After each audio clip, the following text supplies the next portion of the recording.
आप सबों का माही कोचिंग सेंटर चैनल में स्वागत है। आज हम लोग अपने एनटीपीसी के प्रीवियस ईयर मैथ के क्वेश्चन को देखेंगे। आज सीट नंबर 8 है और आज का जो क्वेश्चन है वो 31 जनवरी 2021 में पूछे गए फर्स्ट शिफ्ट का क्वेश्चन है। तो आइए स्टार्ट करते हैं अपने पहले क्वेश्चन की ओर।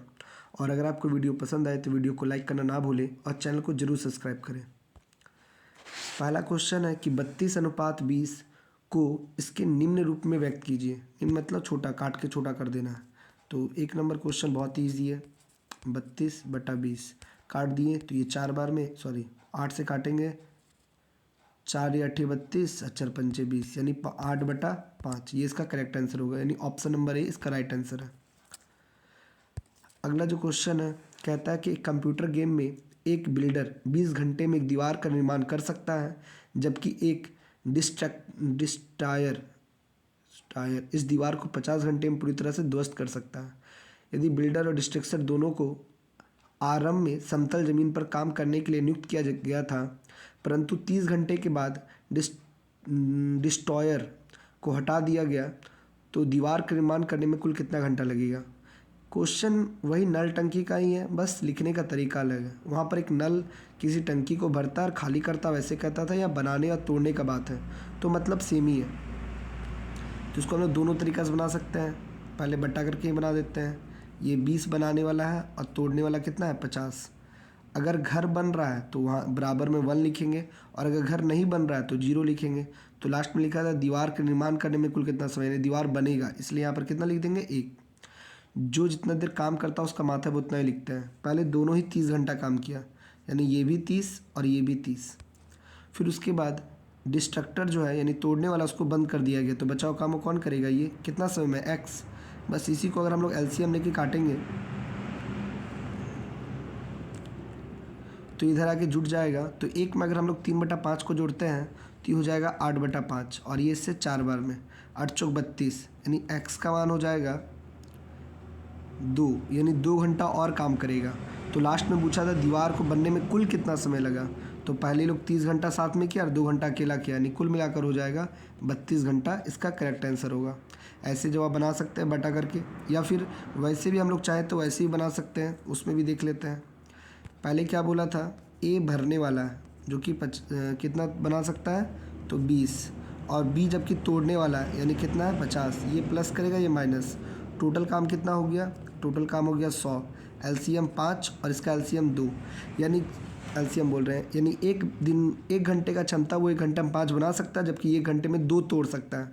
दोनों ही 30 घंटा तक चला।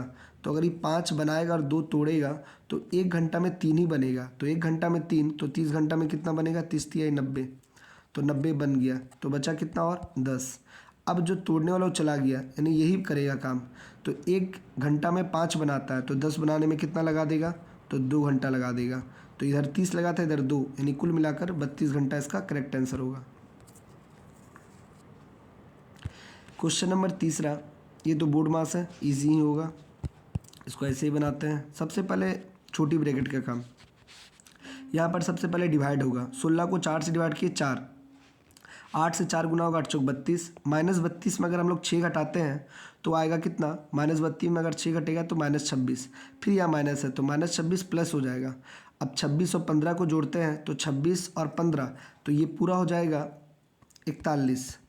अब उसके बाद आगे में -19 है। अगर 19 से हम लोग माइनस करते हैं तो ये कितना हो जाएगा, तो ये हो जाएगा 9, यानी 41 में 2 और 3 में से 1 गया तो 2, -22। अब 54 को अगर हम लोग 22 से घटा दें तो कितना हो जाएगा 2, और ये हो जाएगा 3। तो इसका राइट आंसर होगा 32। ठीक है, ये बोर्ड मास है। आराम से हम लोग सबसे पहले छोटी ब्रैकेट, फिर मछली ब्रैकेट, फिर बड़ी ब्रैकेट का काम करेंगे, फिर उसमें भी डिवाइड, मल्टीप्लाई, प्लस और माइनस का काम करेंगे। अगला क्वेश्चन है 4 नंबर में कि 90 का वर्गमूल डैश के बीच होगा। 90 का जो वर्गमूल है, वर्गमूल मतलब होता है अंडर रूट, तो 90 का वर्गमूल किसके बीच में होगा। तो हम देख रहे हैं 90 जो होता है वो 9 नमा 81, 9 का स्क्वायर कितना होता है 81, और साथ ही साथ 10 का स्क्वायर होता है 100। तो कहीं ना कहीं 81 और 100 के बीच में ही आ रहा कौन, 90। तो हम कह सकते हैं 9 और 10 के बीच में 90 का वर्गमूल होगा। अगला जो क्वेश्चन है क्वेश्चन नंबर 5, 22 का 15%। बहुत ईजी क्वेश्चन है, 22 का 15% पूछा है। 15 दूनी 30, 15 दूनी 30 यानी 330/100। 0 0 कट गया यानी 3.3 इसका करेक्ट आंसर होगा। अगला क्वेश्चन है 6 नंबर। अद्या की वर्तमान आयु का योग 120 है। 3 वर्ष पहले उनकी आयु का योग क्या होगा? 3 आदमी है, 3 साल पहले, तीनों 3 साल छोटा होगा यानी 3 तिहाई 9 साल छोटा होगा। यानी 120 में अगर हम लोग 9 को माइनस कर दें तो 111, यानी तीनों की उस समय 3 साल पहले उन लोग की आयु कितनी थी? 111 थी। आगे बढ़ते अगले क्वेश्चन की ओर। क्वेश्चन नंबर 7 कहता है कि हाउसिंग सोसाइटी के निवासियों में से 13/18 के पास स्वयं की कार है और जिनके पास कार है उनमें से 48/65 ने कवर्ड पैकिंग स्थान खरीदा है, यानी गाड़ी रखने का जगह खरीदा है। यदि 136 निवासी खुले में गाड़ी पार्क करते हैं तो सोसाइटी में कुल कितने वासी हैं? कहने का मतलब मान लेते हैं कि सोसाइटी में कुल आवासी x है, उस x का 13/18 जो था जिसके पास गाड़ी है, यानी ये लोग हो गया गाड़ी वाला। अब इसमें से 48/65 के पास कवर्ड पार्किंग है, यानी ये लोग अपना गाड़ी को कवर में पार्क करता है। और खुला में कितना बच गया? तो 65 में अगर 48 कवर्ड पार्क करता है तो बचा कितना? 48 को 65 में घटा देंगे तो आएगा 17, यानी 17/65 आदमी जो है वो खुले में पार्क करता है और जिसकी संख्या कितनी है? 136 है।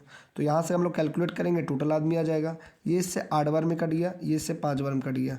अब हम लोग गुना कर देंगे तीनों को, 8 × 5 = 40, 18 × 4 = 72, यानी कि 720 कुल आदमी की संख्या हो जाएगी। अगला क्वेश्चन कहता है कि बिंदु ABC केंद्र O वाले एक वृत्त पर स्थित है। यदि ACB 46.5 है तो लघु वृत्तखंड AB पर बने AOB कोण का माप ज्ञात कीजिए। तो पहले क्या फिगर बोल रहा है? एक फिगर बनाते हैं। सर्किल बोला है तो सर्किल बना लेते हैं। अब उस सर्किल में क्या बोल रहा है कि 3 पॉइंट है ABC, तो मान लेते हैं एक A है, एक B है और एक C है। पहले ही बोल दिया है और यहाँ पर केंद्र है O। तो कहता है ABC सर्किल पर 3 पॉइंट है, 3 पॉइंट ले लिए। अब क्या कहता है? ACB यहाँ पर जो कोण बन रहा है वो बन रहा है 46.5, यहाँ का कोण है। तो कहता है कि अगर लघु वृत्तखंड AB, यानी AB एगो लघु वृत्तखंड, यहाँ से हम मिला देते हैं। तो लघु वृत्तखंड अगर AB है तो AOB का कोण का माप निकालिए। AOB ये कितना होगा? क्वेश्चन सिंपल है, बस इसमें क्या बोलता है फिगर नहीं दिया हुआ है इसलिए हार्ड है, वरना ये क्वेश्चन कोई ख़ास नहीं है, बहुत इजी ही क्वेश्चन है। हम लोग सर्किल का एक थ्योरी जानते हैं। सर्किल का क्या थ्योरी है कि अगर एक ही बिंदु से केंद्र पर कोण बनता है और वही बिंदु से कहीं भी परिधि में कोण बनता है तो इसका ये आधा होता है। अगर ये 2θ है तो ये θ होता है। तो यही चीज़ तो यहाँ बन रहा है कि एक सर्किल है, उसमें एक कोण तो यहाँ बन गया और एक कोण साइड यहाँ बना दिया है, तो हम नहीं कह सकते इस कोण का ये आधा होगा। तो 46.5 का ये दुगना हो जाएगा। तो 46.5 को अगर हम लोग दुगना करते हैं तो 93 होगा। तो हम कह सकते हैं कि केंद्र पर जो कोण बनेगा AOB वो कितना डिग्री का बनेगा? 90 डिग्री का। बस इसमें यही समझना था, फिगर नहीं दिया था, बस फिगर को अपने से बनाना था, तभी हम लोग आंसर कह सकते थे। समझ आ गया होगा। आगे बढ़ते हैं अपने अगले क्वेश्चन की ओर।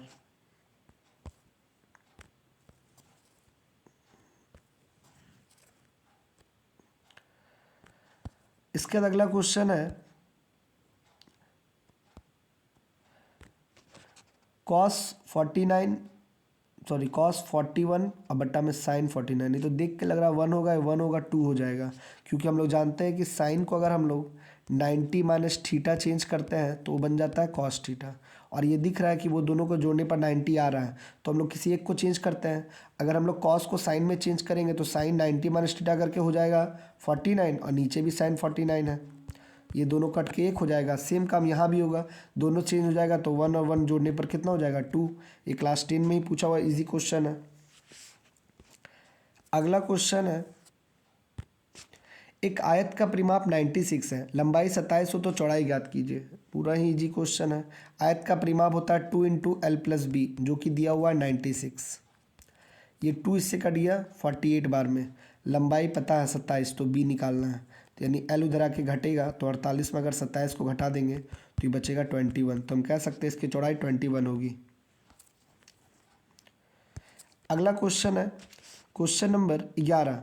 कहता है कि 3 घन पूर्णांक ABC इस प्रकार है कि उसका औसत 35 है। एक्चुअली यहाँ पर घन पूर्णांक का मतलब यहाँ घन नहीं, धनात्मक पूर्णांक कहना चाह रहा है, पॉजिटिव। वैसे इससे कोई इफेक्ट नहीं आने वाला है। 3 संख्या जिसका औसत है 35, अगर 3 संख्या का औसत 35 है तो हम कह सकते हैं तीनों का योग कितना होगा, तो 35 दिया 105, 35 35 35। कहता है A से बड़ा B है और B और C या तो बराबर है या तो C बड़ा है, बराबर भी हो सकता है और या तो C उससे बड़ा होगा, किससे, B से। यदि माध्यिका A + 18 है, हम लोग जानते हैं कि जब भी संख्या को आरोही क्रम में सजाते हैं तो मिडिल नंबर को ही माध्यिका बोलते हैं। तो हम समझ गए जो B का मान है वो दे दिया है A + 18 और A को तो A ही रहने दिया। अब बचा C, तो कहता है C का न्यूनतम संभव मान क्या होगा। तो हम लोग तो जान रहे हैं कि C का अगर मिनिमम मान बोलेंगे तो C जो है वो या तो B के बराबर है या तो उससे बड़ा है। तो मिनिमम लेना हो तो हम B वाला ही मान ले लेते हैं। तो B वाला मान को अगर हम यहाँ रखते हैं A + 18 तो कितना आएगा, A का मान देखते हैं कैलकुलेट करके। A 3A हो जाएगा, 18 दूनी 36, अगर 105 में घटेगा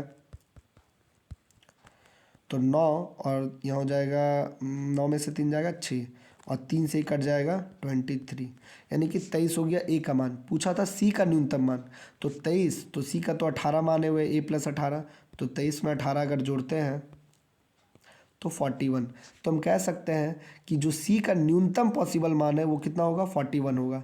जो वो कह रहा है उसी के अनुसार बना रहे हैं। वहाँ वो बोला है कि B या तो C से छोटा है या तो उसके बराबर है। तो अगर यहाँ पर C का मिनिमम वैल्यू पूछ रहा है तो हम B के बराबर ही ले लेते हैं, क्योंकि वो उसके बराबर है या तो उससे बड़ा है, तो हम B ले लेते हैं। तो यहाँ पर B का मान दिया होता माध्यिका A + 18, तो यानी B का भी मान A + 18 और C का भी मान A + 18 और A तो A है ही। अब तीनों को जोड़ करके 105, A का मान निकल गया 23 और C का पूछा था मिनिमम, तो A + 18 लिए थे, तो 23 में 18 जोड़े तो 41 हो जाएगा।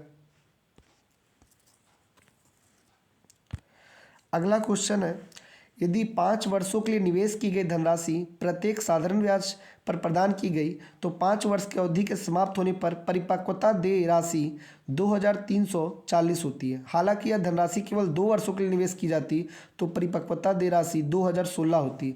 तो मूल राशि बताइए। साधारण ब्याज का क्वेश्चन है, ये तो एक एक नियम से ही बन जाएगा कि 5 साल में पैसा देता, परिपक्वता मतलब पूरी तरह से पैसा इकट्ठा होना, यानी मिश्रधन कह रहा है, अमाउंट कह रहा है। तो 5 साल में हमको देना पड़ता 2306, लेकिन अगर 2 साल में इन्वेस्ट करते हैं तो 2016। तो हम देख रहे हैं अच्छा 3 वर्ष में पैसा हमको ज़्यादा लगा। कितना ज़्यादा लगा, कितना ज़्यादा लगा, तो देख रहे हैं कि 290 रुपया हमसे ज़्यादा ले रहा है। 290, ओह सॉरी गलत लिख दिया, यहाँ पर होगा 40। तो अगर इसमें माइनस करते हैं तो ये कितना हो जाएगा, 4 2 और यह हो जाएगा 3। अब इसको अगर हम लोग 3 से काटते हैं तो 1 साल का पैसा पता चल गया। 1 साल में हो रहा है इंटरेस्ट 108। तो जब हम 2 साल में उसको 2016 दिए थे तो 2 साल इंटरेस्ट भी तो भरे होंगे। तो 108 को हम लोग 2 से गुना करते हैं तो 2 साल का इंटरेस्ट हो जाएगा 216। तो अगर 2016 में 216 घटा देंगे तो कितना पैसा कर्जा लिए थे पता नहीं चलेगा। तो आराम से हम लोग 2016 में 216 को माइनस कर देते हैं तो ये हो जाएगा 1800। तो हम कह सकते हैं कि हम कर्जा कितना लिए थे, 1800 रुपया।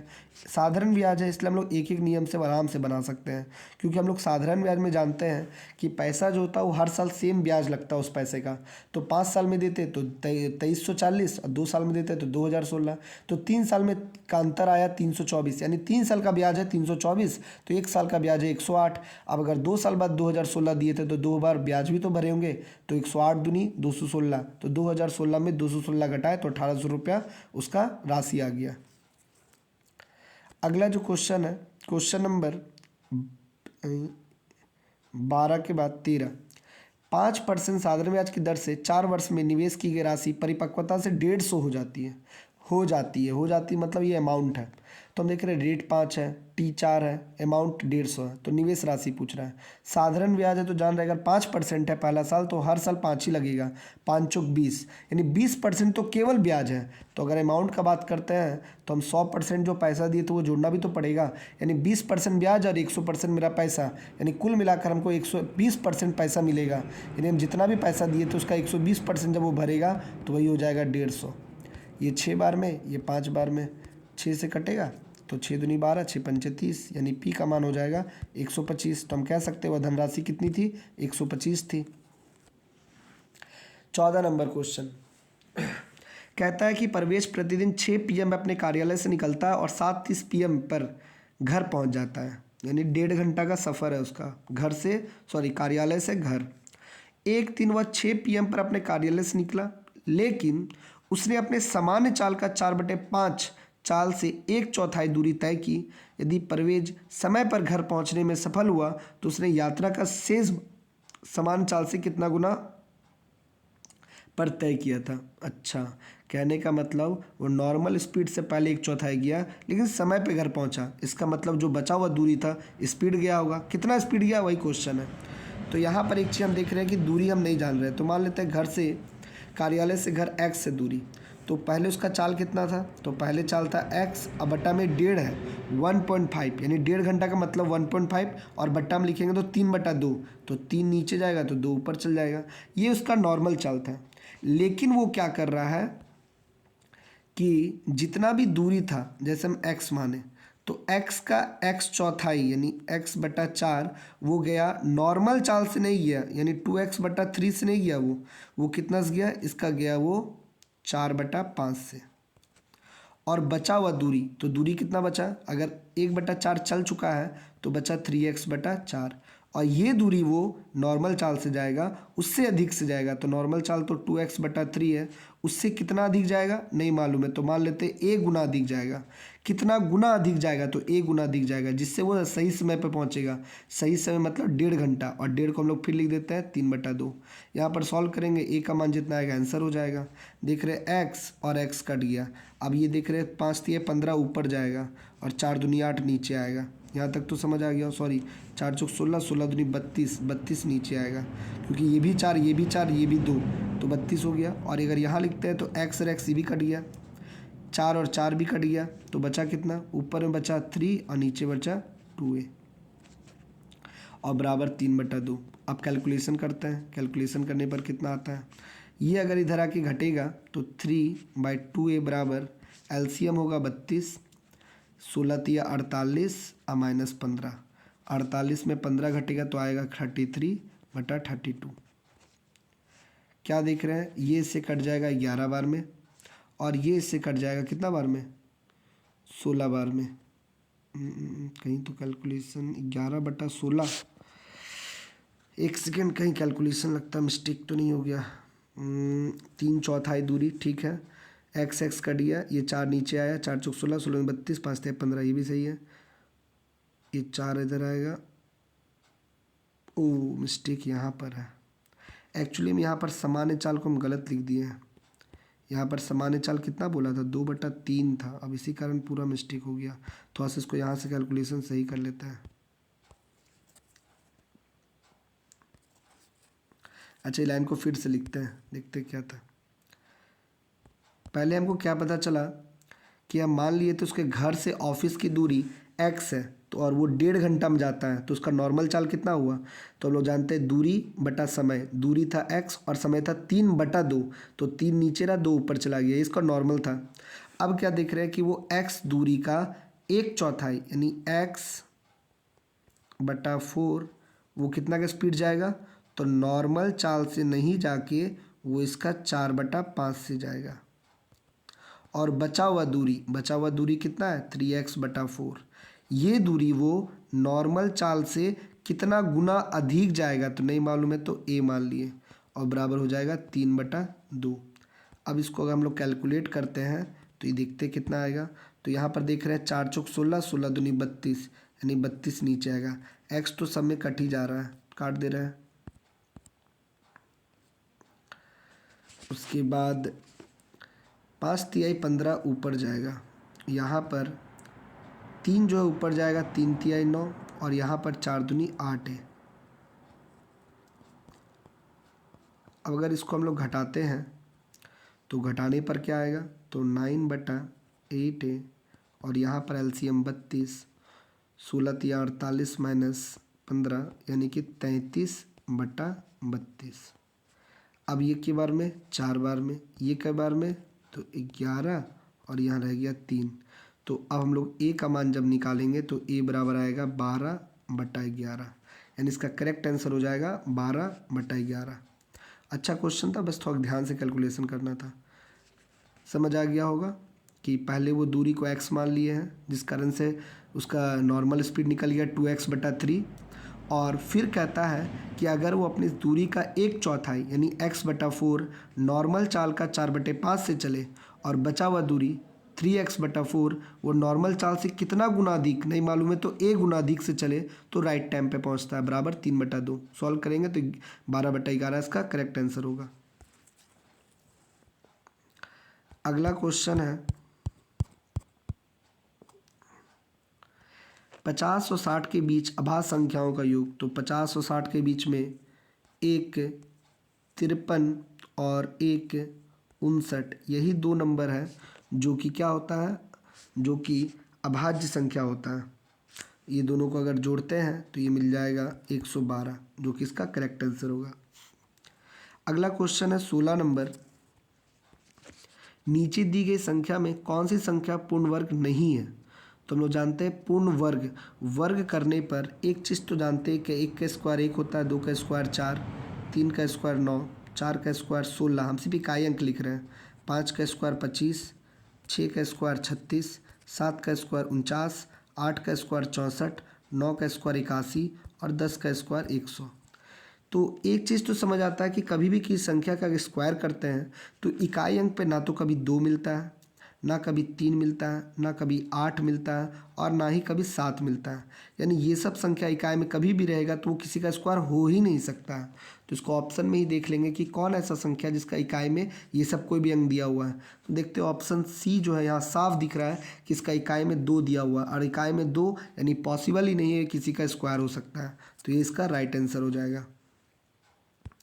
अगला क्वेश्चन है कि 34 सेंटीमीटर और 18 सेंटीमीटर भुजा वाले एक आयत को पुनर्निर्मित करके एक समचतुर्भुज बनाता है। ठीक है, पहले एक आयत बना लेते हैं। कुछ इस प्रकार का ये आयत था जिसमें ये था 34 और ये था 18।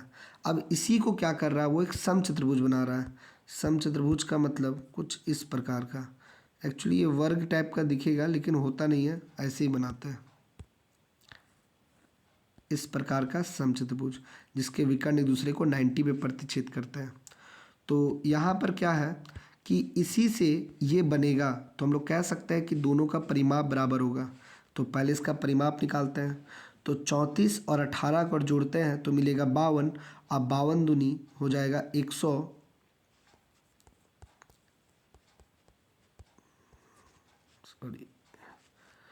52 दूनी 104। तो हम कह सकते हैं कि चारों भुजा का लंबाई हो गया 104।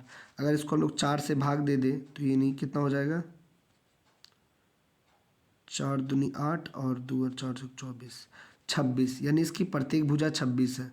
ये भी 26, ये भी 26 और ये भी 26 और ये भी 26। अब उसके बाद कहता है कि उसका एक कोण 120 है। अगर एक कोण 120 है तो हम इसको अगर ऐसे काट देते हैं तो क्या देख रहे हैं कि 120 में ये हो जाएगा 60 और ये भी तो 120 होगा, क्योंकि समचतुर्भुज का आमने सामने कोण बराबर होता है। तो अगर ये 120 है तो ये भी 120, तो ये 60 तो ये भी 60। अब हम देख रहे करिए त्रिभुज में दो कोण अगर 60 है तो तीसरा भी तो 60 ही होगा। यानी ये कैसा त्रिभुज बन गया, तो ये बन गया समबाहु त्रिभुज, और समबाहु त्रिभुज का क्षेत्रफल होता है √3/4 भुजा स्क्वायर, यानी 26 का स्क्वायर। अब ये एक समबाहु त्रिभुज है, ऐसा नीचे भी है, इसको बस 2 से गुना कर देंगे, ये इससे कटेगा 2 बार में, और ये 26 का स्क्वायर को अगर हम लोग 2 से काट देंगे तो 26 का स्क्वायर होता है 676। 676 का आधा करेंगे तो 3, 3, 8 √3, ये इसका करेक्ट आंसर होगा। क्योंकि एक्चुअली में समचतुर्भुज का फॉर्मूला होता है क्षेत्रफल के लिए d1 × d2/2, यानी दोनों विकर्णों के गुणनफल बटा 2, बट यहाँ विकर्ण तो दिया ही नहीं है। और अगर 26 का ट्रिपलेट भी मानते हैं तो 26 का ट्रिपलेट होता है 26, 24, 10, लेकिन ऑप्शन में सब में √3 है, इसका मतलब कुछ और है। यही कारण है कि 120 को आधा किए तो 160, 160। अब एक त्रिभुज का अगर 2 कोण 60 है तो तीसरा ऑटोमेटिक 60 होगा, यानी कैसा त्रिभुज हो जाएगा, तो समबाहु त्रिभुज हो जाएगा। और हम लोग जानते हैं समबाहु त्रिभुज का क्षेत्रफल होता है √3/4 भुजा स्क्वायर, ऊपर नीचे 2 बार दुगुना कर दिए, आंसर आ गया। क्वेश्चन नंबर 18, 2 पे पावर 7, 3 पे पावर 3, 5 पे पावर 4 और 7 गुना है, तो उसके गुणनखंड में सम संख्या बताइए। सम डैट निकाल पाना पॉसिबल नहीं है, इसीलिए हम लोग क्या करते हैं कि टोटल गुणनखंड निकाल के उसका हम लोग विषम वाले गुणनखंड से माइनस कर देते हैं। तो इसको पहले अच्छे समझते हैं इसमें क्या करना होता है। जैसे कि अगर बोला जाए कि 12, या फिर हम मान लेते हैं अपने मन से कोई बड़ा नंबर ले लेते हैं 48, अगर इसका हम बोलें कि बताइए कितने गुणनखंड होगा। गुणनखंड का मतलब होता है ऐसा कौन कौन नंबर है जिसका टेबल में 48 आएगा। तो ऐसे तो काउंट करेंगे 1 2 3 4, फिर जाके 6 8, ऐसे बहुत लंबा हो जाएगा। और छोटा नंबर है तो कर भी ले, बड़ा में तो होगा नहीं। इसीलिए इसका कितना गुणनखंड है उसका तरीका होता है कि पहले इसको फैक्टर में तोड़ लेते हैं। तो तोड़ने पर क्या मिलेगा, 48 को अगर तोड़ते हैं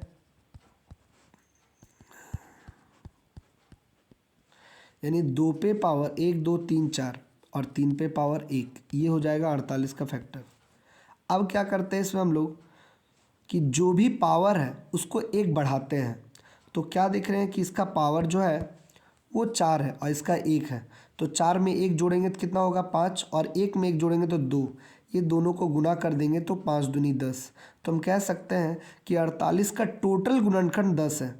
चाहो तो लिख के भी काउंट कर सकते हैं, 1 2 3 4 6 8 12 16 24 48, टोटल 10 ही मिलेगा।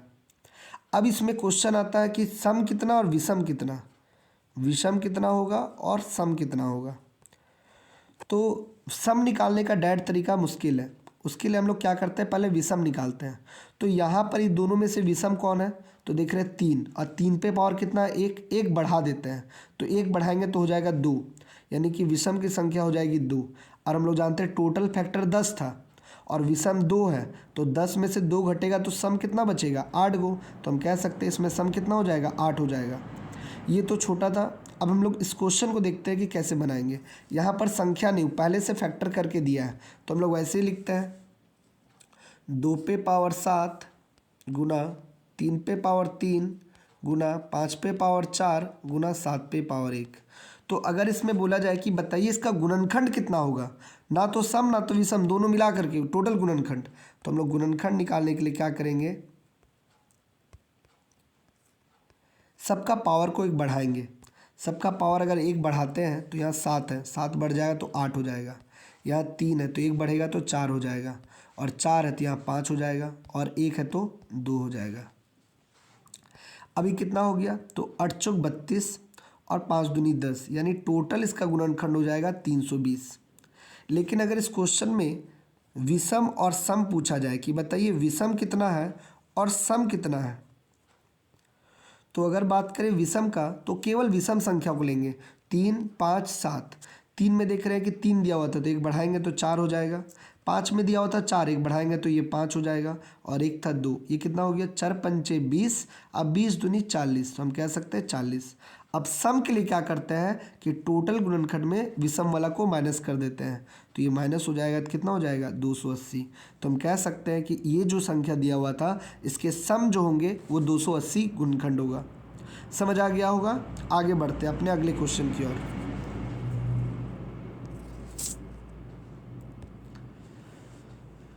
इनमें से कौन 3 और 4 और x का एलसीएम नहीं हो सकता है। 3 का होगा, 4 का, और एक कोई नंबर दे दिया, बोलता है इसका नहीं हो सकता है।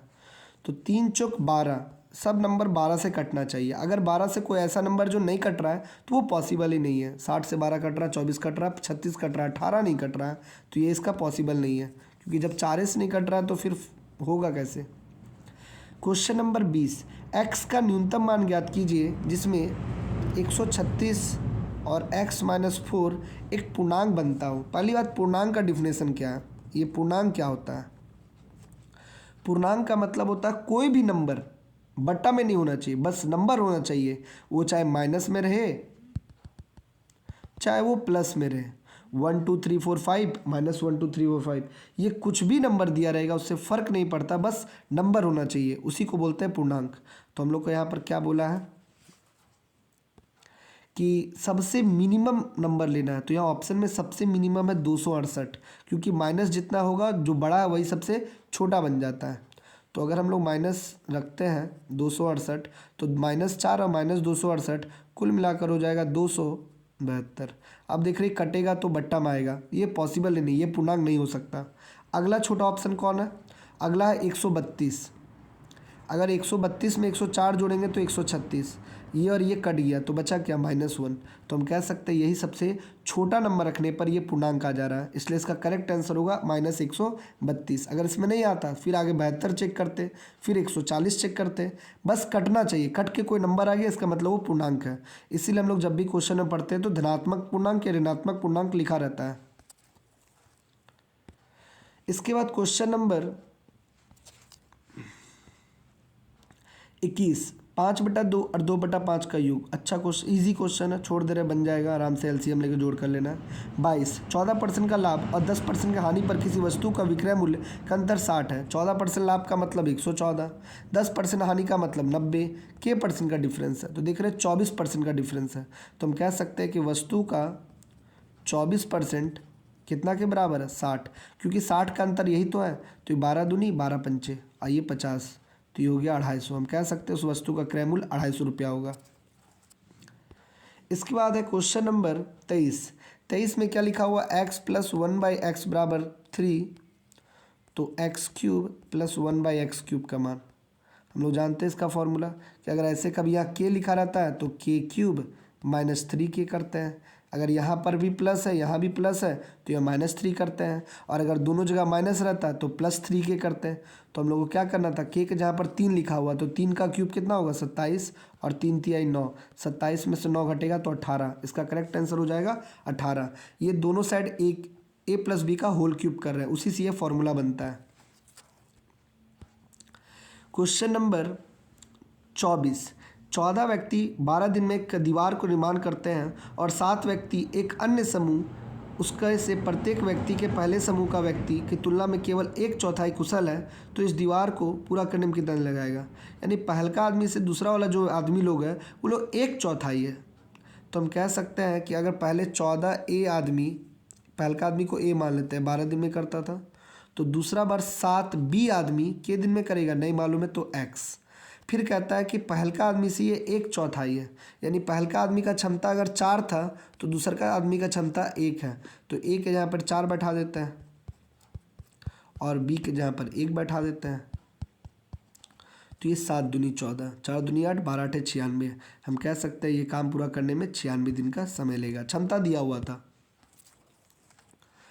इसका अगला क्वेश्चन है, जोड़ है, पॉइंट के नीचे पॉइंट रख के जोड़ देंगे, आंसर आ जाएगा। आगे बढ़ते हैं।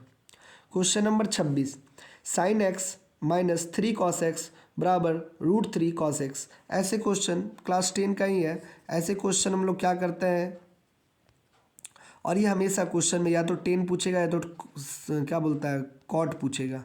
तो यहाँ देख ही रहे हैं कि कॉट ही पूछ रहा है। क्या करते हैं, इस cos x को बट्टा किधर ले आते हैं, इधर लाएंगे तो सब में नीचे बटा आ जाएगा वो, यानी कहने का मतलब ऐसा हो जाएगा sin x बटा cos x -3 cos x बटा cos x और बराबर √3। अब यहाँ पर देख रहे हैं कि ये दोनों कट गया और sin x बटा cos x का मान होता है 10x, और 3 उधर जाएगा तो √3 + 3 हो जाएगा। अब हमको 10 से मतलब है नहीं, हमको मतलब cot से है, तो cot x का मान होता है 1/10, तो ये उल्टा हो जाएगा 3 + √3। अब बस इसका परिमयकरण करेंगे, जो भी आएगा आंसर हो जाएगा। तो परिमयकरण कर देते हैं, तो ऊपर में माइनस हो जाएगा ऐसा, नीचे में हो जाएगा 9 और 3, 9 में से 3 जाएगा तो कितना हो जाएगा? 6 हो जाएगा। अब देखते हैं आंसर किस रूप में है। डी नंबर तो ऑप्शन दिया हुआ है, इसका करेक्ट आंसर हो जाएगा।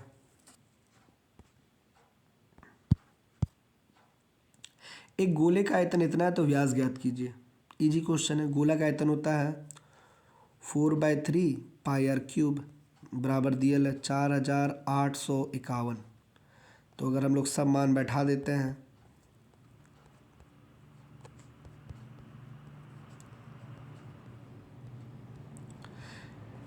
11, 11 चौक 44, 11 कम 11, 2 बार में। उसके बाद और कौन कटेगा, और नहीं कट रहा, तो क्यूब बराबर हो जाएगा 4 4 1 7 21 और बट्टा में हो जाएगा 4 दूनी 8। हम लोग जानते हैं कि जो 441 होता है वो 21 का स्क्वायर और 21 बगल में है, तो ये 21 और बट्टा ये 8 जो होता है वो 2 का। ये इसकी त्रिज्या निकल गई, लेकिन त्रिज्या ने व्यास पूछा है इसलिए 2 से गुना करेंगे तो 2 2 कट गया, तो व्यास हो जाएगा 21 सेंटीमीटर। ये इसका करेक्ट आंसर होगा। क्वेश्चन नंबर 28, सोनम एक 15 दिवसीय बिक्री अभियान के दौरे पर यात्रा खर्च के लिए कुछ पैसे लेके गई। हालांकि 9 दिन अधिक रुकना पड़ा, जिसके परिणाम स्वरूप औसत दैनिक यात्रा का भत्ता 75 रुपया कम हो गया।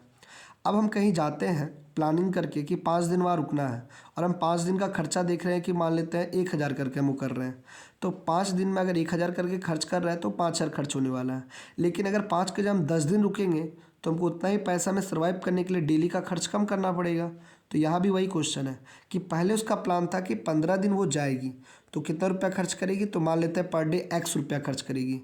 लेकिन अब क्या हुआ कि 9 दिन अधिक रुक गई, यानी 15 दिन के जहाँ पर और 9 दिन, 15 9 तो हो जाएगा 24 दिन, जिस कारण से उसका डेली खर्चा कम हो गया। कितना कम हो गया, तो 75 रुपया कम हो गया। ये इससे 5 बार में, ये इससे 8 बार में, तो कह सकते हैं 5x बराबर 8x, 8 पंचे 40, हाथ में 4 और ये हो जाएगा 60, यानी कि 3x बराबर 600, तो x बराबर 200। उसका डेली का खर्चा था 200, तो पूछा था टोटल पैसा बताइए। तो 15 दिन में अगर 200 करके खर्च करती तो 15 दूनी 30, यानी टोटल उसका खर्च होता 3000 रुपया। क्वेश्चन नंबर 29 कहता है 100 की राशि 10% साधारण ब्याज की दर पर 2 वर्ष पर निवेश की गई। यदि समान अवधि के लिए ब्याज दर बढ़ाकर 20 कर दी जाए तो निवेश का कितना रुपया अधिक मिलता है। हम लोग 10 और 20 दोनों का सीआई का प्रतिशत जानते हैं, क्योंकि अगर 10 करके हम सीआई करेंगे तो 2 साल में 21% होता है, प्लस 10 करके, और 20 करके करेंगे तो मेरा 44% होता है। तो देख रहे हैं पहले 21 था, अब 44 हो गया, के परसेंट बढ़ा, 23%। तो हम जान रहे हैं कि जो पैसा उसका भी 23% बढ़ेगा। 100 का 23% कितना होता है, तो 100 का 23% 23 होता है, यानी कितना रुपया अधिक ब्याज मिलता है, 23 रुपया उसको अधिक ब्याज मिलता है। क्वेश्चन नंबर 30, राहुल ने 4 विषय की परीक्षा देनी थी। पहले 3 विषय में प्रत्येक का पूर्णांक 50 था, तो राहुल ने 60% औसत अंक प्राप्त किए। चौथे और अंतिम में उसने 54 अंक लाया, जिससे उसका औसत जो है 64 हो गया। तो चौथे विषय में कुल कितने पूर्णांक थे, यानी यहाँ पर हम देख रहे हैं कि शुरुआत में उसका 3 गो एग्जाम में टोटल 50 नंबर करके था, तो वो 60% मार्क्स लाया था, और चौथा में वो 54 लाया। चौथा कितना का एग्ज़ाम है ये नहीं मालूम है, और जिससे उसका टोटल परसेंटेज कितना हो जाएगा, तो 64 हो जाएगा। तो इसको हम लोग पहले ऐसे ही नॉर्मल बना लेते हैं कि 150 नंबर में से वो 60% तो ले आया, यानी के नंबर ले आया, 90 नंबर ले आया। अब क्या है कि 90 में और वो नंबर लाया कितना, 54, और टोटल कितना बढ़ गया, तो पहले तो टोटल था 150 का, अब कितना बढ़ गया नहीं मालूम है, तो x, और यही जो लाया और ये टोटल गुना 100, जिससे उसका परसेंटेज हो गया 64। ऐसे ही कैलकुलेट करेंगे तो x का मान आ जाएगा 75, ये इसका करेक्ट आंसर हो जाएगा। क्या किए, तो पहले 150 नंबर में वो 60% लाया था, यानी कि 90 नंबर ले आया। अब 90 के बाद और 54 लाया, तो 90 + 54, बट कितना में नहीं मालूम है, तो 150 + x, यानी जो चौथा नंबर का एग्जाम था वो x का था, तो जितना लाया उसको ऊपर, और जो टोटल नंबर का एग्जाम वो नीचे, गुना 100, जिससे उसका 64% हो गया। अगला क्वेश्चन है 288/x और 108/x ब्रैकेट संख्या मतलब नेचुरल नंबर, 1 2 3 4 5 6 7 ये सब नेचुरल नंबर है। तो कैसे x का अधिकतम मान ज्ञात कीजिए, यानी x का क्या रखेंगे, अधिकतम यानी बड़ा से बड़ा नंबर जिससे दोनों कट जाए, क्योंकि नंबर हमको चाहिए नेचुरल नंबर होना चाहिए। तो अधिक से अधिक दोनों कट जाए, उसका एलसीएम निकाल देंगे। तो 288 और 108 का एलसीएम निकालेंगे तो दोनों ही 36 से बड़ा नंबर में कटेगा, तो इसका करेक्ट आंसर हो जाएगा। 36 से भी 288 कटेगा और 108 भी कट जाएगा। अगला क्वेश्चन 32 नंबर कहता है कि नीचे दिए गए एबीसी प्रकाशित कंपनी के 4 शाखाओं की ध्रुवक्रमिक वर्षों में हुई पुस्तकों की बिक्री 1000 में दर्शाई गई है। P2 द्वारा 2 वर्षों की कुल बिक्री, शाखा P4 द्वारा की गई कुल बिक्री का अनुपात। P2 में कितना है टोटल, तो 85 और 75, 85, 75, 160 और P4 में हो गया 170। दोनों का रेशियो पूछा था, यानी 16:17। ये इसका करेक्ट आंसर होगा। क्वेश्चन नंबर 33 कहता है दी गई नीचे तालिका का अध्ययन कीजिए और कंपनी एसआरटी वर्ष 98 से 2002 तक विभिन्न मदों तक व्यय को दर्शाया गया। तो निम्नलिखित प्रश्नों को उत्तर दीजिए। ठीक है, संदर्भ वर्ष, खरीद, उत्पादन, मार्केटिंग, ऋण, ब्याज, ये सब का दिया हुआ। ठीक है, लास्ट में क्वेश्चन क्या हुआ कि दी गई अवधि में एसआरटी कंपनी का मार्केटिंग कुल व्यय और खरीद के कुल व्यय का लगभग कितना % है। तो मार्केटिंग पहले कितना है, तो मार्केटिंग वाला इसको जोड़ते हैं, जोड़ने में कितना आएगा। तो 5, 6, 11, 3, 14, 14, 7, 21, 9, 30, हाथ में 3, 6, 4, 10, 3, 13, 13, 5, 18, 18, 5, 23, 23 और 4, 27, यानी 270। और कुल क्या चीज़ का खरीद, ये खरीद कितना, ये भी जोड़ना पड़ेगा। 5, 4, 9, 9, 3, 12, 13, 14, 15, हाथ में 1, 8, 8, 16, 16, 6, 22, 22, 5, 27, 27, 4, 31, हाथ में 3, 3, 3, 6, 3, 3, 9, 10, 11, इतना। अब यही इसका परसेंटेज पूछा है कि ये जो है इसका कितना %, इतना बटा इतना गुना 100। अब कैलकुलेट कर लेंगे, जितना है वो आंसर हो जाएगा। कैलकुलेशन भी लग रहा टफ ही है। 5 से काटेंगे तो 5 दूनी 10, 5 से काटेंगे तो 5 दूनी 10 और ये हो जाएगा कितना, 5 दूनी 10 और 5 दिया, यानी कि 54, 27 दूनी 5400 बटा 200 इतना। अब देख रहे हैं कि ये पहला बार में नहीं, 2 बार में जाएगा। ऑप्शन में 2 बार से जो होगा वही आंसर है। ई और ई तो होगा नहीं, बचा है 24, वही इसका करेक्ट आंसर होगा क्योंकि 2 बार में जा रहा है। ठीक है, 2 बार में जा रहा है 5400, तो हम कह सकते हैं 24% इसका करेक्ट आंसर होगा। अप्रॉक्स हमको लग रहा आने वाला, फिर भी जो ऑप्शन दिख रहा है, क्योंकि पहली बात 223 को 554 यानी 540 से भाग देंगे तो सीधा सी बात है 2 बार में लगेगा। क्वेश्चन नंबर 34 कहता ऊपर दी गई संख्याओं के आधार पर यदि जिला 1 से पुरुषों को जिला 2 और 3 में इस प्रकार समान रूप से वितरित किया जाए कि जिला 1 में पुरुषों और महिलाओं का अनुपात 1:1 हो जाए, यानी जिला 1 में महिला पुरुष बराबर हो जाए। 1:1 का मतलब होता है बराबर। तो हम देख रहे हैं कि पहलका जिला में तो पुरुष था 430, अब इसको बनाना है 240। जो 430 में से 240 बनाने के लिए कितना कम करना पड़ेगा, 190। तो 190 आदमी इन लोग को देते हैं, ये लोग पुरुष को। तो बोला था क्या लास्ट में, तो बताइए कि जिला 2 और जिला 3 में सामूहिक पुरुष और महिलाओं का अनुपात। तो जिला 2 और जिला 3 में पहले पुरुष को जोड़ते हैं। तो जिला 2 में था कितना, 250 और ये था 350, यानी 600 था। और इधर से जो 90 कट करके इधर डालेंगे तो 90 और जोड़ दिए, यानी कितना हो गया 790। अब महिला लोग के साथ तो कुछ नहीं हुआ, तो ये 440 और 180 दोनों को जोड़ेंगे 620। ये दोनों का रेशियो पूछा था, 0 0 कट गया, यानी 79 और 62 इसका करेक्ट आंसर होगा। ऑप्शन नंबर 79 पहले पुरुष, हाँ डी हो जाएगा इसका करेक्ट आंसर।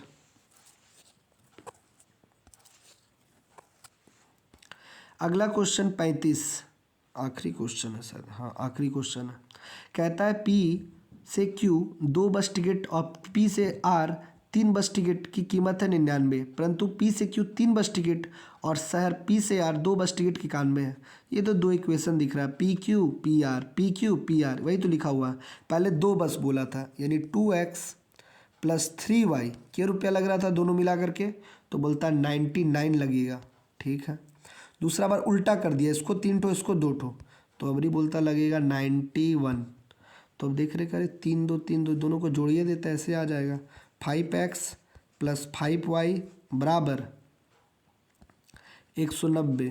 तो x + y बराबर कितना, 5 से भागा देंगे तो 5 तिहाई 15, 25 8 40, यानी दोनों का किराया मिला के 38 है। कौन ऑप्शन 38 जोड़ने से आ रहा है, 2 ठो ऑप्शन आ रहा है, ई भी आ रहा है, ई भी आ रहा है। तो ऑप्शन चेक कर लेते हैं ना कि कौन यहाँ पर समीकरण में रखने पर 99 देगा। जैसे 23 दूनी 46, अब 15 तिया 45, जोड़ने पर नहीं आ रहा, अगला ऑप्शन पक्का होगा ये वाला। 15 तिया 45 और 23 दूनी 46, 5 6 11 9 4, यही आंसर हो जाएगा, यानी कि सी नंबर इसका करेक्ट आंसर होगा। या फिर दो इक्वेशन है, किसी एक को बराबर करके सॉल्व करके एक्स वाई का मान निकाल सकते हैं, दोनों ही तरीका यूज़ कर सकते हैं। आज बहुत ही कुछ क्वेश्चन समय लेने वाला क्वेश्चन था और बहुत सारा इजी भी था, बहुत इजी भी था कि देखते ही साथ बन जाए। हर शिफ्ट में ऐसा ही क्वेश्चन होता है कि कुछ क्वेश्चन तुरंत बन जाता है और कुछ क्वेश्चन में टाइम लगता है। तो जो क्वेश्चन बहुत जल्दी बनता है उसको जल्द से जल्द बनाकर कंप्लीट कर लिया जाए, तब जा कर के जो हार्डर क्वेश्चन इसमें समय लगेगा उसको हम बना सकते हैं। अदरवाइज़ एग्ज़ाम में उतना टाइम नहीं है, ये छूट जाएगा। समझ आ गया आज का क्वेश्चन। मिलते हैं अगले नए सेट में, तब तक के लिए बाय सबको।